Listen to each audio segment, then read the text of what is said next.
C'est facile de succomber à la tentation. On a une opportunité d'agir différemment. Vous pouvez agir. Vous êtes libres, chers amis. Salut Francis. Bonjour Mario. Hydro-Québec s'est plaint à quelques reprises dans les dernières années que ses profits étaient à la baisse parce qu'il faisait pas assez froid. Ça doit bien aller à date, là. En ce 10 février, c'est un hiver qui doit être payant pour Hydro. Oui, ben jusqu'ici, Mario, on estime là, que la consommation est supérieure d'environ 10% là, par rapport à la moyenne habituelle. Donc, effectivement, l'hiver froid là, a des impacts sur la consommation. Du côté d'Hydro, jusqu'ici, là, on a quand même réussi à fournir à la demande. Hein. Il n'y a pas eu d'interruption majeure là, de planifier pour personne. Et comme tu le dis, du côté des revenus, ben 10% de consommation de plus, c'est possiblement 10% de revenus de plus là, à même les poches des utilisateurs, des consommateurs québécois. Puis ça s'ajoute évidemment à l'augmentation de la tarification. Donc, faites pas le saut. Là, si à la fin de l'année, là, selon les modalités que vous avez, là, plusieurs Québécois ont des paiements égaux, hein, Mario? On peut étaler là, sa consommation en paiement équivalent. Ben, ça se pourrait qu'on vous demande d'augmenter. Ben ouais, là, encore une fois, selon ce que ça vous coûte. Là, si les gens qui sont en appartement, ça peut être aussi peu que 40-50 $ par mois, mais ceux qui ont des unifamiliales, là, je connais des gens, c'est 200, 300, 400 $ par mois. Une augmentation de 15%, par exemple, Mario, ça peut être plusieurs dizaines de dollars par mois additionnels là, qui va devoir être payé. Encore une fois, c'est exceptionnel. Hein, cet hiver, il a fait excessivement froid. Puis l'hiver n'est pas fini, il n'est pas exclu. Non, ça relâche pas dans les jours à venir, là, c'est ça. Ça relâche pas. C'est pas aussi froid, c'est ça, mais il n'y a pas de redoux, ça reste très hivernal. Il y a un procès aux États-Unis qui est suivi, YouTube, qui appartient évidemment à Google, Meta avec Instagram, qui sont accusés là, formellement d'avoir créé de la dépendance chez les jeunes. Est-ce que ça pourrait remettre en question leur modèle d'affaires ou c'est juste qu'ils vont payer une petite amende puis salut? Ben, écoute, j'aurais envie de remettre ça un peu dans le contexte même plus large. Hein. Actuellement, beaucoup de gens, là, je pense à la maison, puis des élus, évidemment, en conséquence de ça, se posent la question là, de comment on encadre ultimement l'utilisation des plateformes numériques là, par les jeunes. C'est difficile à trancher, Mario, parce que dans les faits, on va pas se le nier. C'est sûr que Facebook, Instagram, même LinkedIn, dans une moindre mesure, ces plateformes-là ont intérêt à ce qu'on y passe du temps. Donc, ils font du contenu qui va nous donner envie d'y revenir.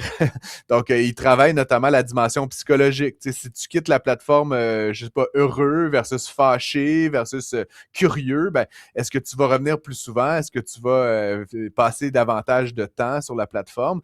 Et donc, ultimement, c'est sûr que leur but, je sais pas si on peut dire, c'est de créer de la dépendance. Tu sais, le mot est peut-être un peu fort, mais c'est Francis, sûr que leur but, c'est ça qu'ils vendent. Là. Ils vendent du temps écran. Ils vendent du temps, là, des yeux qui passent du temps sur des écrans.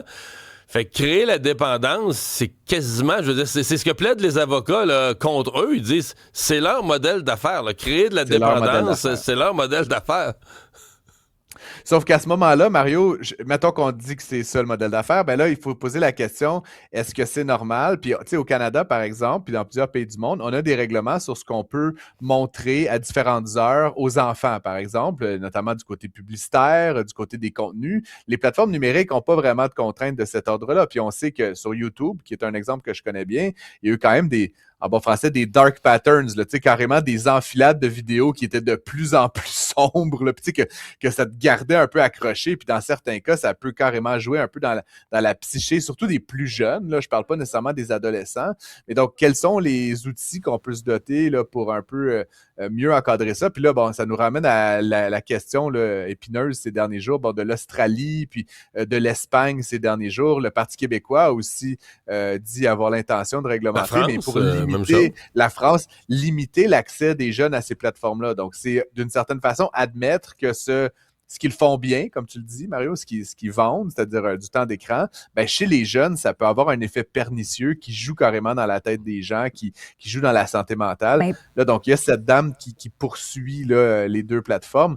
Mais encore une fois, ça pose la question, je pense, plus large de leur encadrement. Ouais. Pour les jeunes, c'est que le cerveau atteint la maturité vers 25 ans. Donc, le cerveau est encore en train de se construire. Il n'est pas mature encore. C'est sûr que l'impact est plus grand que chez les adultes.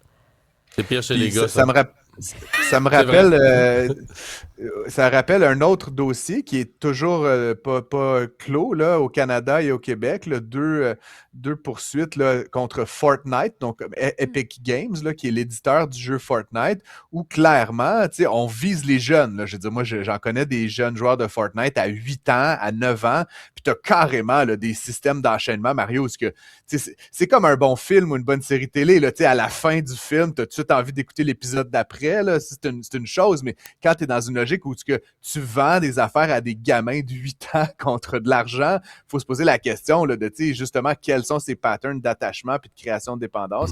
Le dossier dans le cas de Fortnite est toujours pas résolu, mais ça serait intéressant de faire une analogie éventuellement de ces différents schémas-là qui concernent encore une fois des plateformes numériques qui ciblent les jeunes puis qui cherchent à faire de l'argent forcément là, avec ces consommations. Dans le cas du procès en Californie, le Google Meta, ce qui va être intéressant, c'est qu'ils vont convoquer, il est prévu de convoquer à la barre là, tous les patrons, là, Zuckerberg et compagnie, tout le monde est censé passer à la barre pour témoigner. Merci Francis. Merci Mario.